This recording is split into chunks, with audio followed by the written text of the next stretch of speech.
All right, so back with looks like it's the last France versus Japan FT5.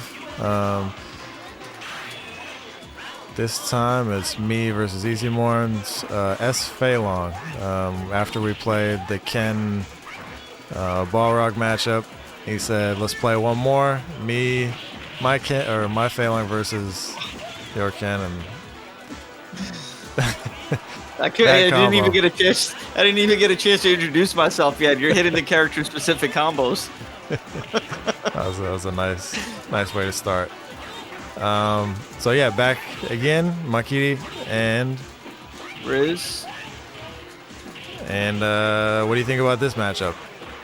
I don't think I've ever seen this matchup. I mean, like he doesn't have the Rekka Kyaku, so that's a big difference. But just a bulldog character, right? Like the game plan is not much different. Otherwise, you're just gonna try to bully, go for some Hail Mary jumps, and hope that you can guard the cross up. Ken gets a lot of fun combos in this match, of course, but right. Yeah, I mean, what's the connection? Our FEILONG can connect the Rekkas with a medium kick on wake up. Yeah. So yeah, he could do. Well, obviously, crouching medium kick is a safe medium. Oh, was that intentional? That fake out? That was intentional. Yes. Nah. You remember Matsun doing that against Dalsim? Yeah. Nah, I know. But yeah, the S-Fei, he does get a lot of new cancels. He can even cancel Far Fierce, the handshake, into Rekkas. So he gets. Yeah. Yeah, so he gets a lot of new block strings and, for potential traps. I think the character still has room to be explored, to be quite honest. Yeah. That should be it. Yeah, so I think there's still room to be explored. Yeah, I think so too. I mean, I don't honestly when I saw ISIMORN playing FEILONG, I didn't know that he played FEILONG, but his FEILONG is really good. Like compared to people who have subs of other characters. He said he was winning more with his FEILONG at one point than nice he was with Balrog. Yeah, the last one. Yeah, the Choshu combo, just cross up into Rod, Fierce DP. I saw Matsun do that against Ballcork at the Texas tournament. Yeah. I was like, that's pretty dope. Didn't finish the Rekka's there. Oh, that's another cancel. I forgot he has that. Low strong Rekka. Yeah.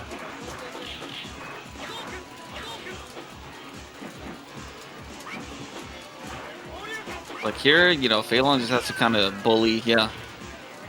I mean, that's FEILONG's whole game plan is just trying to bully and get the better of the trades until, he has a lead and then he can try to get scary. Yeah, and I think actually FEILONG is the matchup I've been playing the most. Not FEILONG, but FEILONG is the matchup I've been playing the most over the past 6 months, outside of Blanca. Dizzy. I went for the stylish super there, but didn't come out. But yeah, I've been playing this the most, and I feel like it's really it's kind of crazy how Ken doesn't really have much that he can do in the corner against FEILONG other than guess at a Shoryu, and then you get hit with the three-piece Rekka again, or even worse, you get hit with the stand fierce, like the walk-up stand fierce and the three-piece Rekka. Hanashi, I've been playing a bunch against, and Okafe. And yeah, this matchup is definitely 6-4 for FEILONG in my opinion.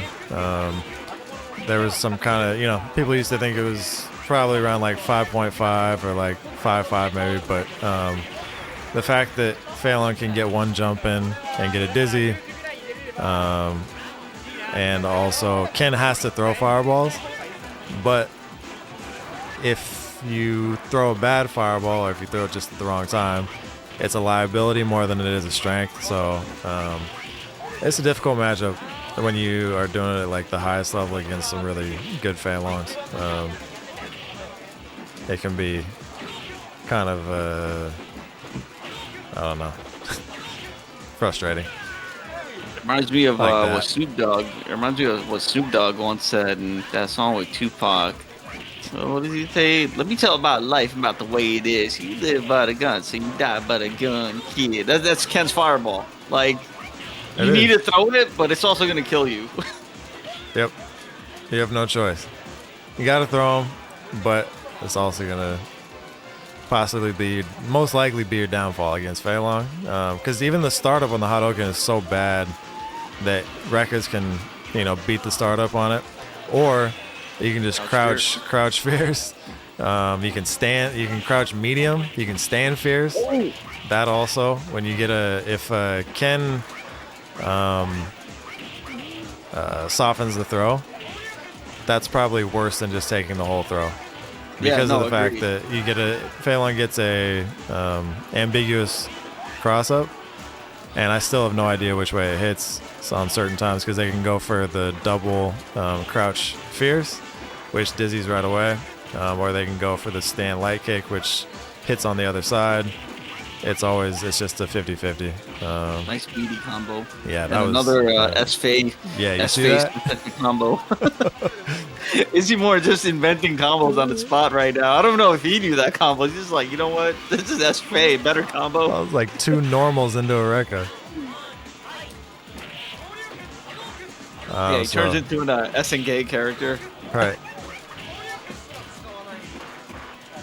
So for Ken, it's all about the cross-up. That's where he excels, and you can definitely end it in one shot. And, that's basically your game plan is to get the knockdown and then get the TOD or start the mix-up. But mix-ups still aren't even like that strong against FEILONG, because if you go for DP and he guards, you get hit with a stand fierce into 3-piece Rekka, or just a raw 3-piece Rekka. So good guarding on all of those from ISIMORN. Can he do it again? No, he gets tagged. All right, so since that was super quick, but we're gonna go back. I want to kind of explain something real quick, which I don't normally do, which I probably should start doing more. At least if it's Ken. So right here, I think it was.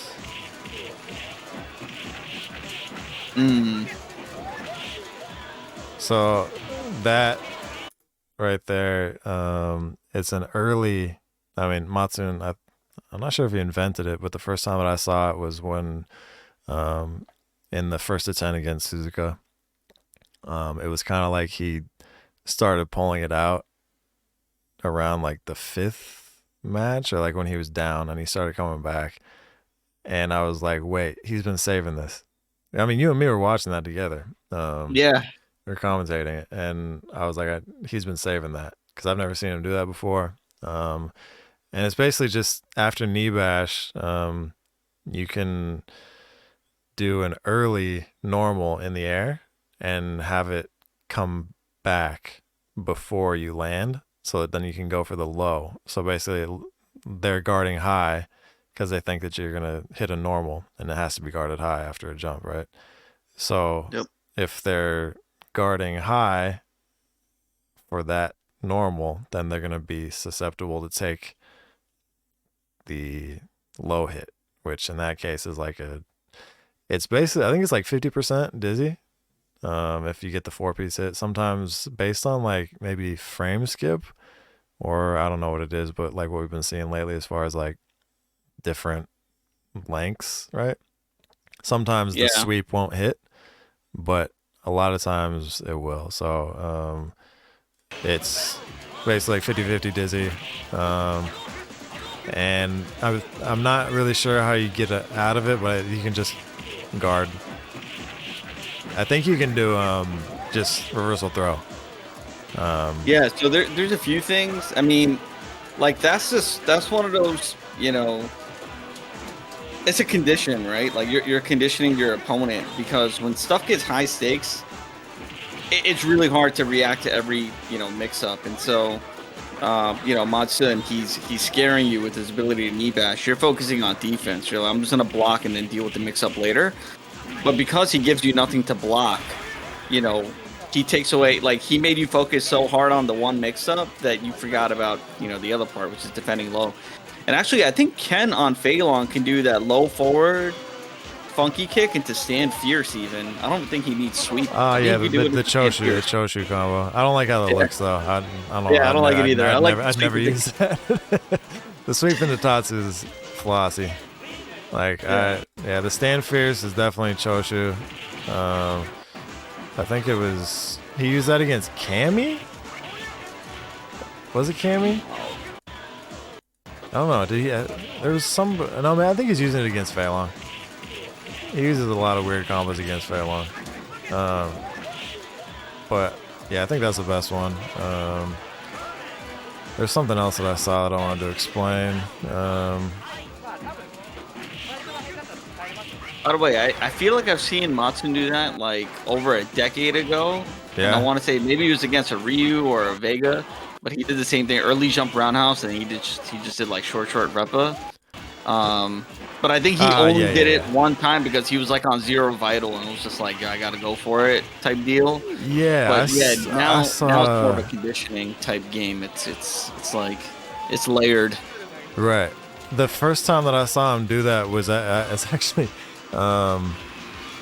should tag it with lore. The first time that I saw him do it in a tournament was when I think he got beat by MB took like a round off of him, I think, or maybe even took like a match off him, I'm not sure, but he went back the second time, either in the second round or second match, and he knew he was gonna go for the reversal throw, so he did the early jump kick into short super and ended the match. And I remember him walking off being like, yeah, I knew he was going to do that. I was like, what did I just see? It's like, that was insane. And I tried it against the Nikaiten like right afterwards, and it hit him. I was like, dang, that shit's crazy.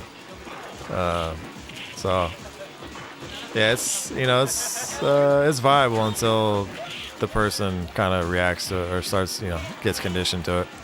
So yeah, I know we kind of got off topic of the match a little bit, but I just want to explain some of the stuff, the tech that's going on with Ken. Because, I mean, that's probably why most people are watching the channel. So, yeah, like always, if you have any questions about Ken-specific stuff or anything in general, feel free to leave it in the comments. Shout out to ISIMORN for the first to 5. Or the first 2 5s, and thanks to Riz for co-commentating on this one again.